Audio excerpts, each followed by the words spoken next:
Hey, what is going on, everybody? I have got a video that I am very excited to bring you today.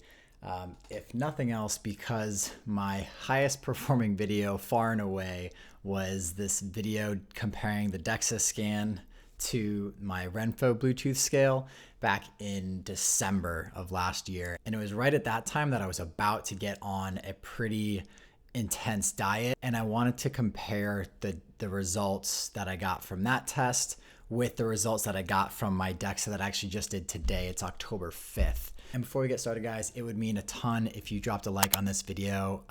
That first video got a ton of exposure, and I would love for this one to come out as well and for people to see this as a follow-up, because it is, I think, really important to understand the limitations of the body weight scale in this situation. So drop a like for me, leave a comment if you have any questions, and let's get into it.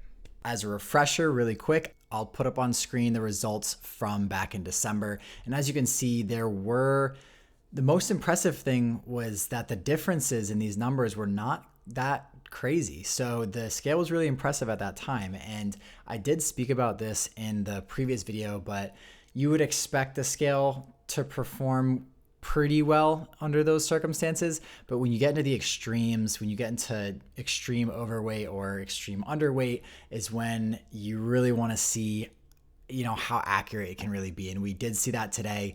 You might be surprised by the results. I personally wasn't that surprised. So without further ado, let's just go ahead and take a look at our October results comparing today's scale values with what we saw from the DEXA. So my weigh-in this morning on the RENPHO scale was 159.2 pounds, which has been pretty consistent for the past week. So I've just sort of been assuming that that's where my body weight is at. That is nearly 30 pounds of difference between now and December, which is pretty darn significant. So it will be interesting to see how the body fat percentage measurements from the scale are going to compare to the DEXA here. The DEXA scan had my weight at 156.9. I don't really have an explanation for that. Honestly, I would assume that the scale might even be a little bit more accurate in this case. I did not get on a traditional scale to weigh myself at the clinic. It was just from laying down on the scan itself. So I won't look too far into that again. But the difference there, just 2.3 pounds, nothing crazy. We can move on.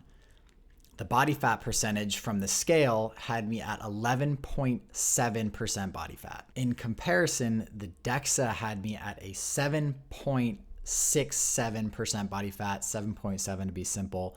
That is a difference of 4% body fat points. And this is really where you see the difference in the technology here.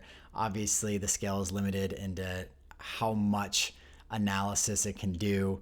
If we look back at the results that the scale gave us in December, it had me at a 14.9% body fat. So the difference between then and now was just a 3.2% body fat difference out of 30 pounds lost. Where the DEXA had me at a 16.5% body fat back in December, and now it's at 7.7, which is a much more significant difference.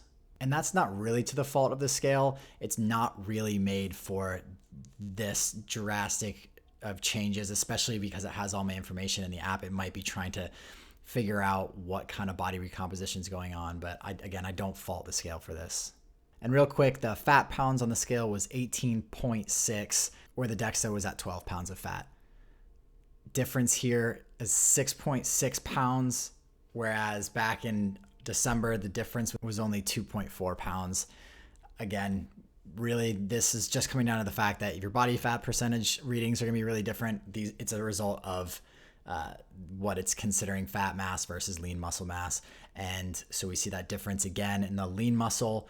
On the scale, it had me at 133.6 pounds of muscle or lean mass, and the DEXA had 144.9, which is a difference of 11.3 pounds. So if we put these up side by side, the readings from December and the readings from October, you can really see that the scale struggled to keep up with the DEXA in terms of those measurements.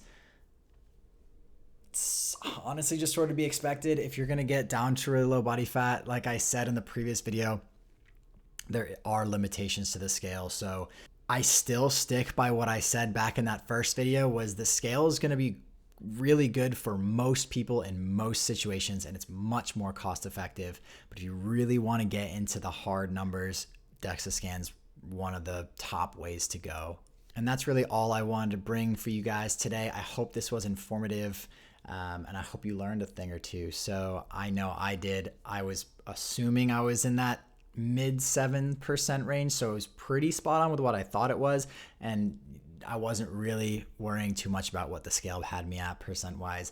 More importantly, I was just tracking the weight and making sure I was on that consistent progress, and I was, and that's everything. If you guys have any questions about this, let me know, and I will see you in the next one.